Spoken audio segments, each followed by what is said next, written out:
Brasília é mesmo a capital de todos.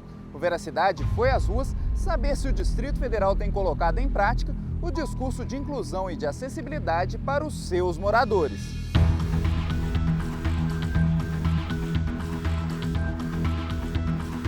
A cidade é lar de milhares de pessoas com deficiência, moradores que precisam de políticas inclusivas para exercer a plena cidadania nas mais diversas áreas. Educação inclusiva. Mais de 30 mil estudantes com diferentes tipos de deficiência estão matriculados na rede pública de ensino. Como garantir atenção especializada sem segregar? O universo da neurodiversidade. Neuropediatra chama a atenção para a necessidade de profissionais capacitados para um diagnóstico correto. Desbravando fronteiras. A importância da abertura de espaços para pessoas com deficiência na pesquisa científica e no mercado de trabalho. Brasília na vanguarda inclusiva. A atuação conjunta entre Câmara Legislativa e Secretaria da Pessoa com Deficiência por políticas afirmativas. Agora, no Veracidade.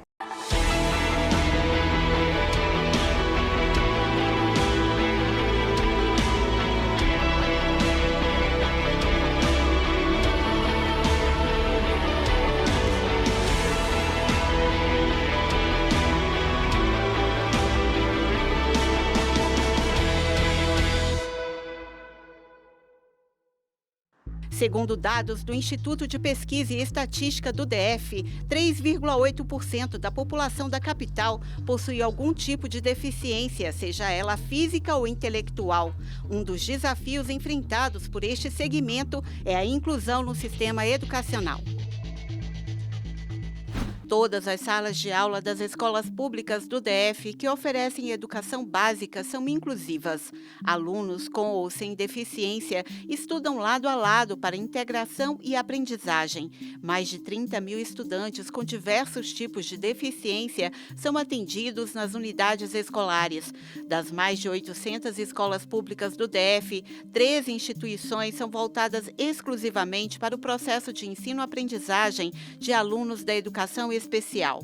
Nós estamos na Escola Classe 17 de Sobradinho, uma instituição inclusiva que recebe crianças com necessidades educacionais específicas, e vamos conversar com o diretor da instituição, Edson Cavalcante, que vai falar sobre o modelo de educação adotado pela escola. Professor, essa é uma escola inclusiva, né? Qual é o modelo educacional adotado aqui e como é feita a integração das crianças no espaço escolar? Como você disse, é uma escola inclusiva. O nosso modelo aqui é que essas crianças com necessidades especiais, elas estejam junto com outras crianças, que elas possam aprender juntas, que elas possam aprender que as diferenças as tornam pessoas melhores. Que diferenças todos nós temos. Elas aprendem que a diferença, a discriminação, isso é algo que não pode acontecer na sociedade.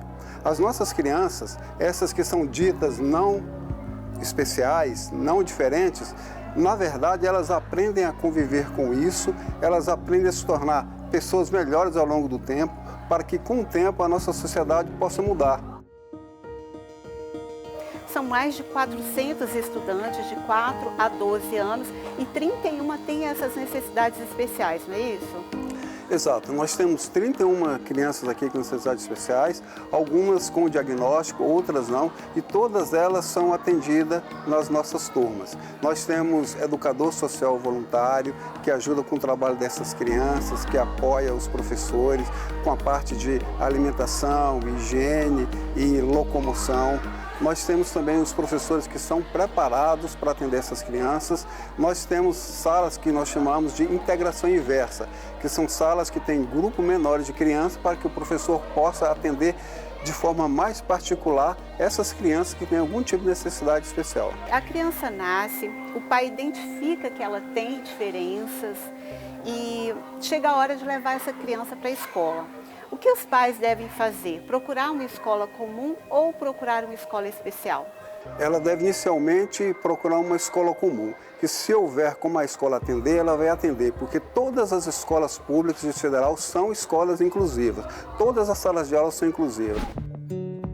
Meire é pedagoga e mãe de Valentina, de 10 anos, que tem síndrome de Down.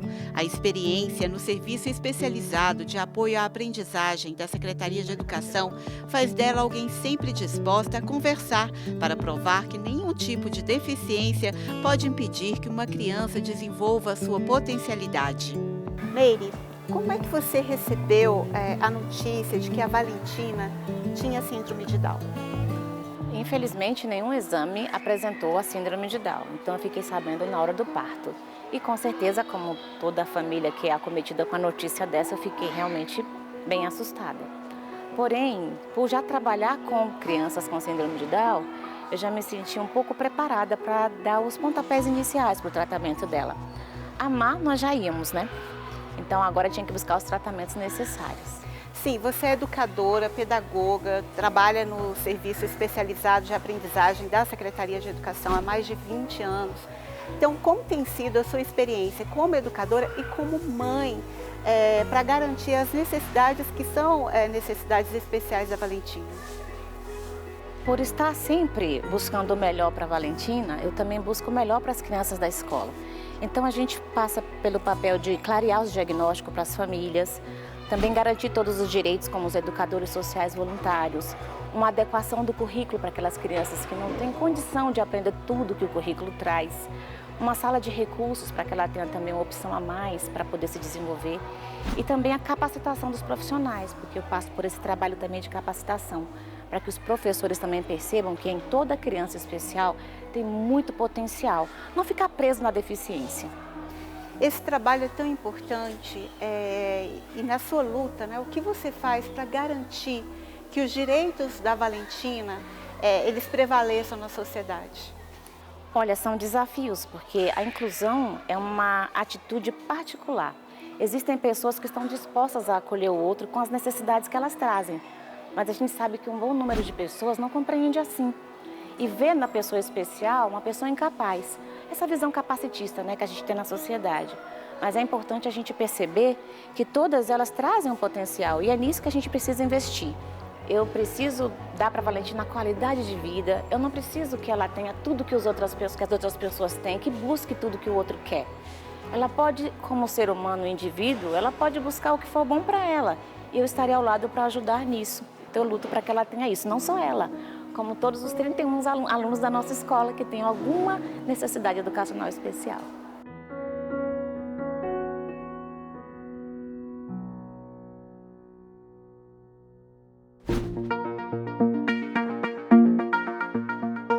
Implementar políticas inclusivas para as pessoas com deficiência se tornou algo tão importante aqui no Distrito Federal que em 2019 o GDF decidiu criar uma secretaria para tratar exclusivamente desse tema.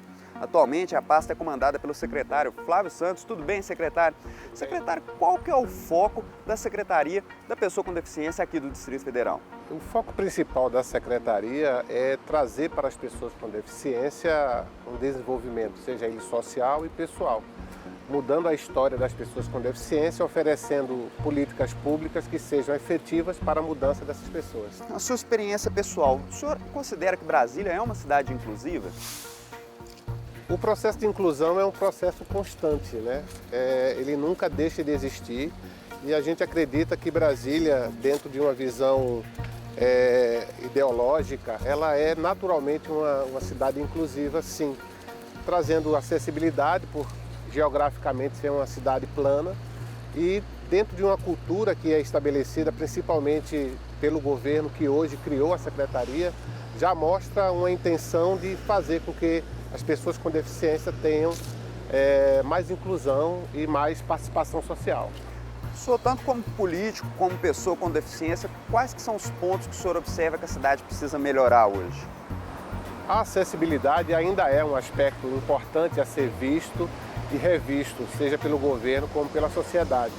Principalmente a acessibilidade atitudinal, ou seja, as pessoas precisam mudar o seu paradigma, os seus conceitos a respeito das pessoas com deficiência e a partir daí as outras coisas acontecem naturalmente.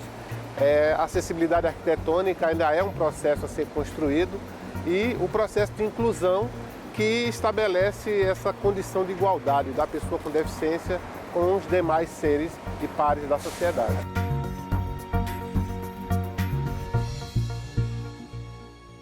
O parlamentar é representante do povo. É papel deles garantir que cada segmento da sociedade tenha voz no debate político. Na Câmara Legislativa, um distrital se destaca pela defesa dos direitos das pessoas com deficiência.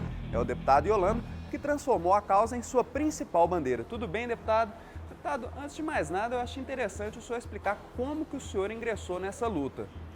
Então, Luiz Felipe, a história é bastante interessante. A minha história, eu tenho ela como exemplo para muitas outras pessoas. Eu sou militar de carreira da Força Aérea, mas fui vítima de um acidente de motocicleta, me deslocando ali do quartel da Força Aérea, ali no Lago Sul, para minha casa em Braslândia. E nesse trajeto, a minha moto colidiu com o carro. Ele entrou na minha frente, colidiu.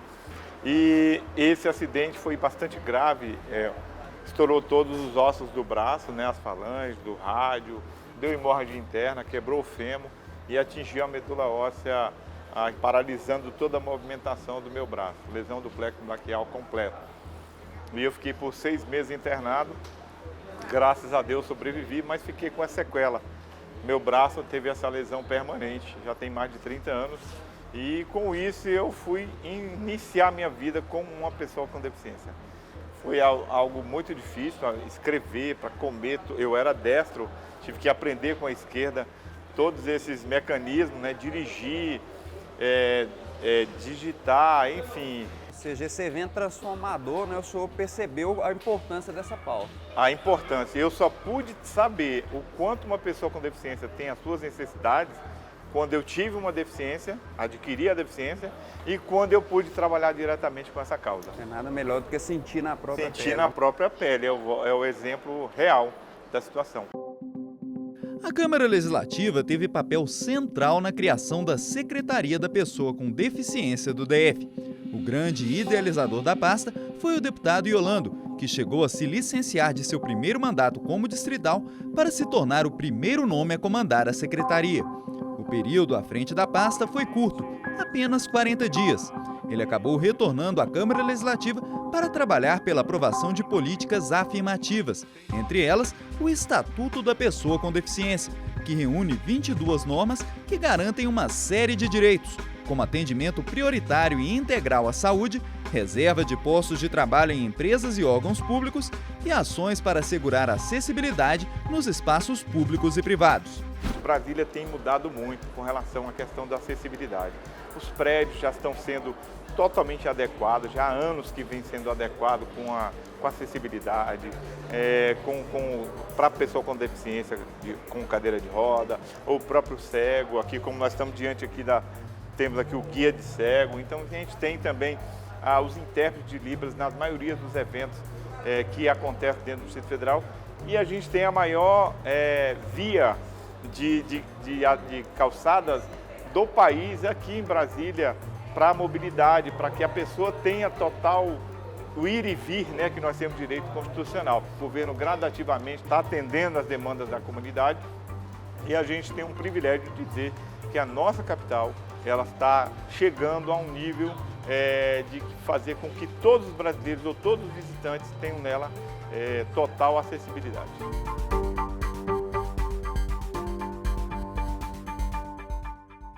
No próximo bloco, Você sabe o que é neurodiversidade?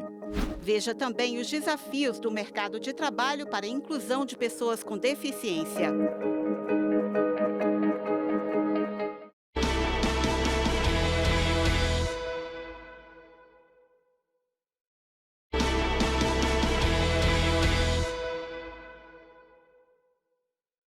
Você já ouviu falar sobre neurodiversidade?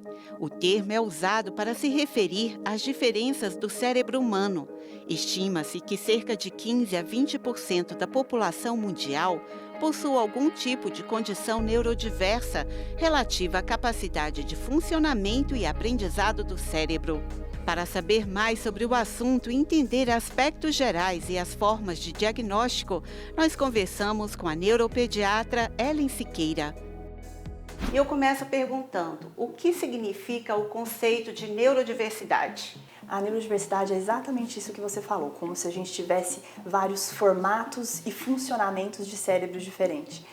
Assim como a gente tem um tipo de borboleta, um tipo de cachorro, um tipo de girafa, um tipo de leão, vários animais, várias plantas no mundo, a gente tem vários cérebros diferentes.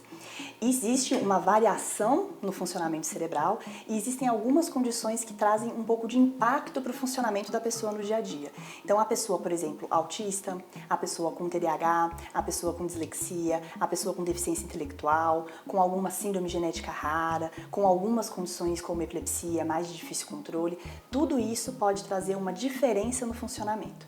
E aí a pessoa pode ter dificuldades de aprendizado, dificuldade na escola, dificuldade de se relacionar com os outros, dificuldade de conseguir se inserir no mercado de trabalho. O que é uma pessoa neurodiversa, ou neurodivergente, e uma pessoa neurotípica? A gente chama neurotípica o conceito que antigamente a gente falava o normal. Então, aquela pessoa que não tem nenhuma diferença em relação ao habitual, a gente está dentro da média. As pessoas que têm alguma diferença no cérebro são consideradas neurodivergentes, são consideradas dentro do conceito de neurodiversidade. Doutora, e como é feito o diagnóstico? A senhora é neuropediatra, e também quando as pessoas devem procurar um atendimento especializado? Isso é um assunto muito importante. A gente precisa de ter profissionais capacitados para esse diagnóstico. A maioria dos diagnósticos de TDAH, de dislexia, de deficiência intelectual, são todos dentro de critérios clínicos. Então, a gente não tem exatamente um exame específico que a gente possa fazer.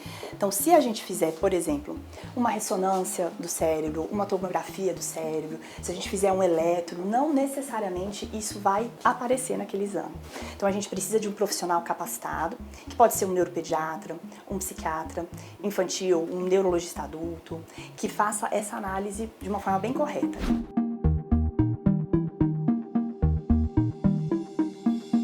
O Pedro Lucas é autista, um diagnóstico que ele só compreendeu na vida adulta, mas uma condição que não impediu de alçar voos altos. O currículo dele é extenso.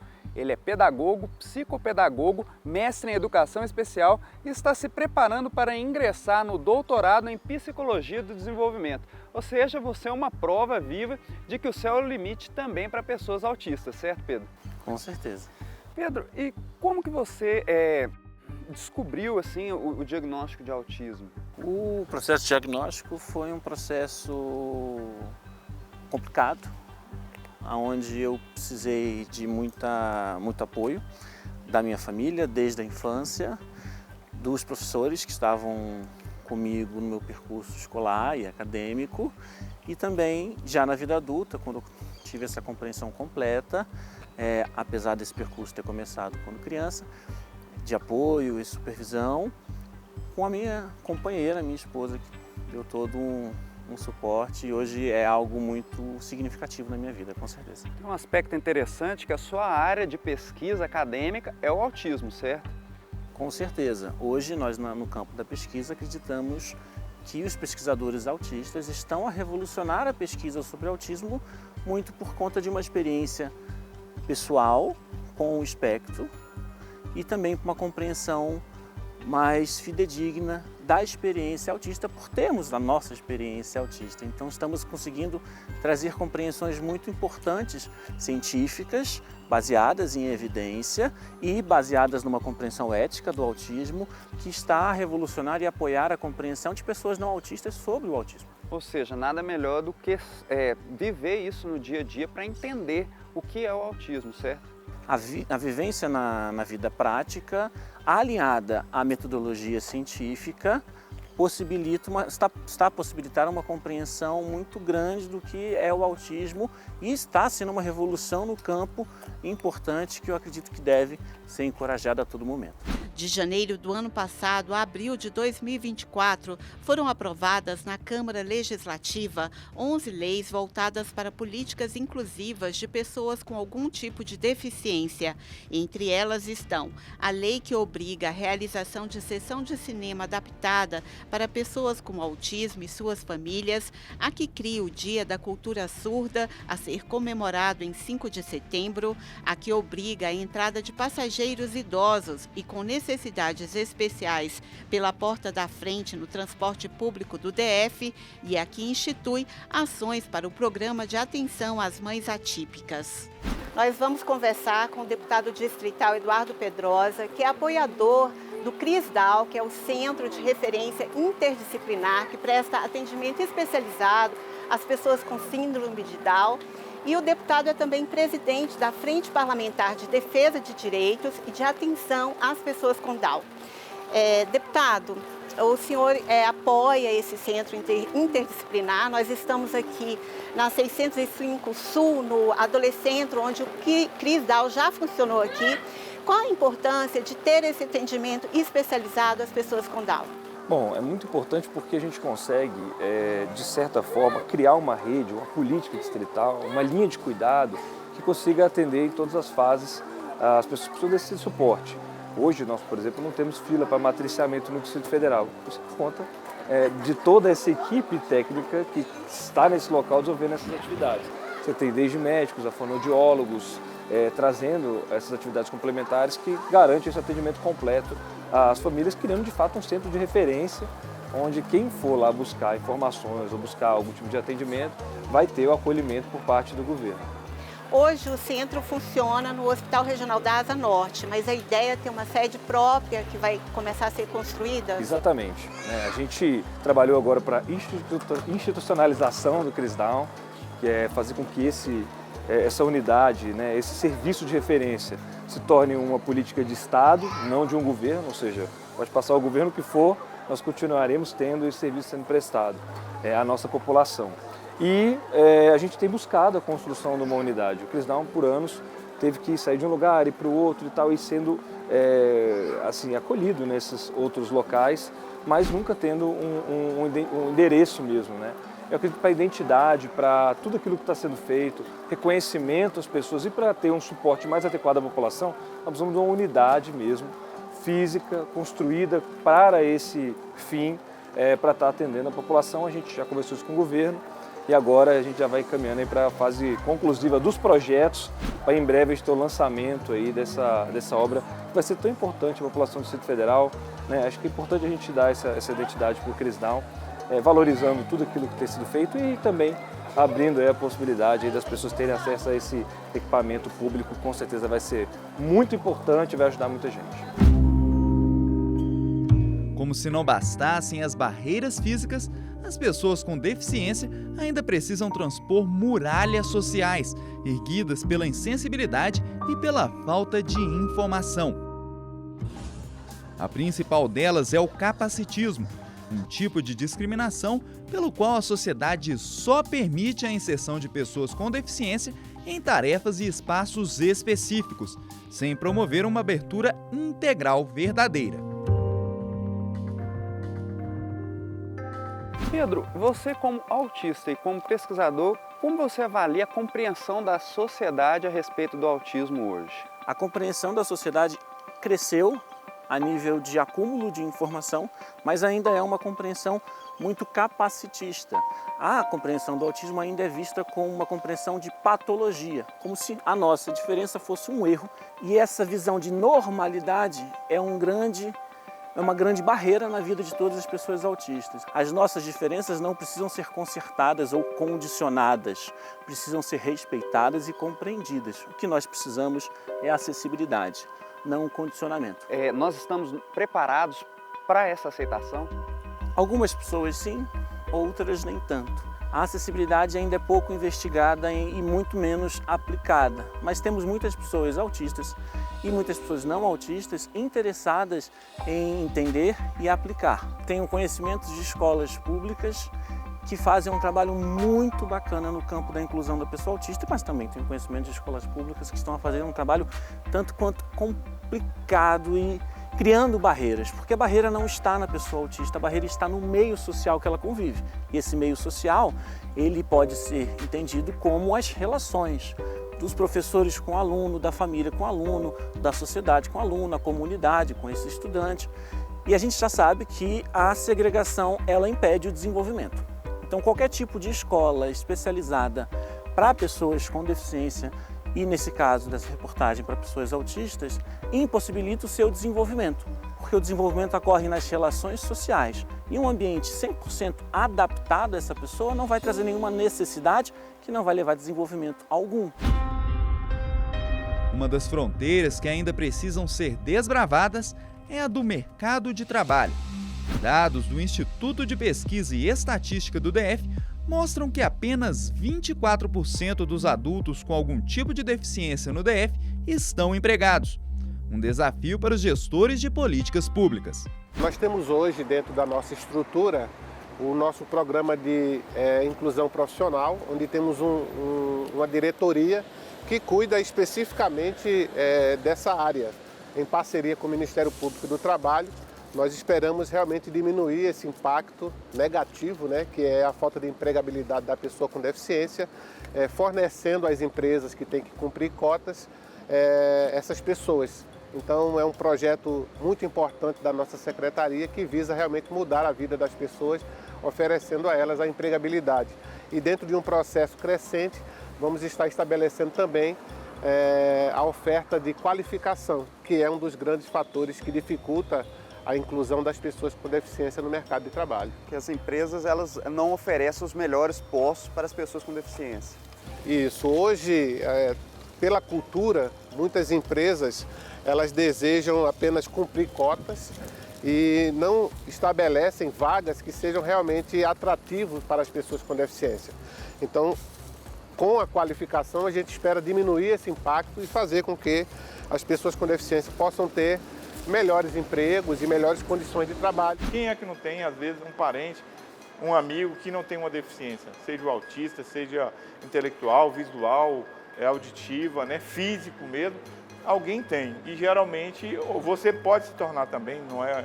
Mas eu, particularmente, foi um exemplo exatamente disso. Me tornei, aos quase 20 anos de idade, uma pessoa com deficiência.